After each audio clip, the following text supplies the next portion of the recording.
It's very interesting, the question what the core of liberalism is, secular liberalism is.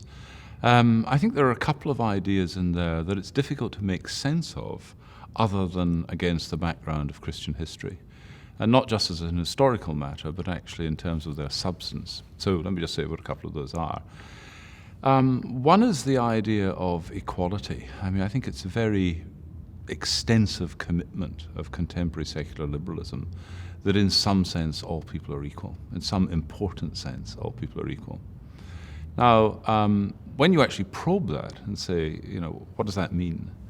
It's pretty clear that there's no material or empirical or natural respect in which all human beings are equal. If you take any characteristic of human beings, physical strength, intelligence, whatever else it may be, it really doesn't matter what it is, and then sort of have a look at that across populations, it's just absolutely obvious that people differ, sometimes quite dramatically in these respects. Most of them will conform, to a familiar bell curve, but what they won't be is equally distributed.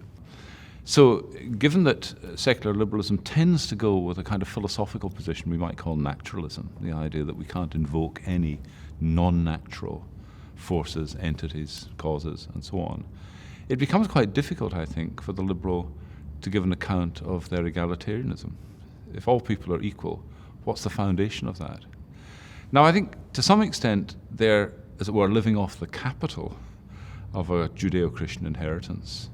There are different ways of getting to the idea that all people are equal out of Judeo-Christianity. One is that all are made in the image of God, each and every one.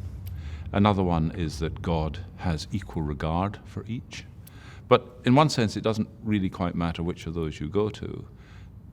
The central point is that those are religious conceptions of human nature that see human equality as deriving directly from God.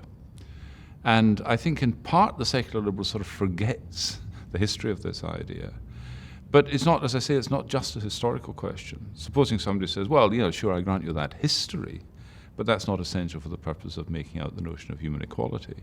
Then I'm going to turn around and say, well, what is the foundation for that equality? And I don't think there is any naturalistic account of human equality. So there's one sort of, large question looming over secular liberalism.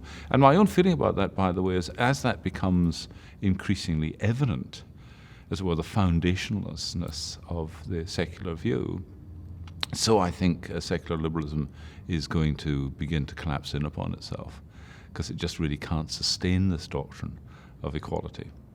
So that's one obviously important area.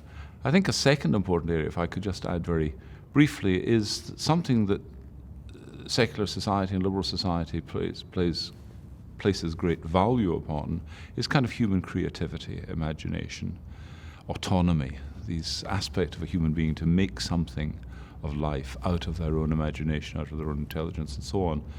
And again, I think if we look at the history of this whole idea, I think that the Judeo-Christian notion of human autonomy, creativity, imagination, and such like, sees that as a cooperation and a carrying on of creation, that in a sense God creates but shares the creative activity with humanity. And I think if you disconnect that, there's a tendency for creativity to become slightly narcissistic, not to see itself as being in the service of opening something else up, but really just a matter of individual endeavor. So I think there are these two aspects that are quite challenging for secular liberalism to maintain itself. One is that its individualism tends to be destructive if it's not seen in the service of something larger. And secondly, that it can't substantiate its central commitment to equality or to egalitarianism.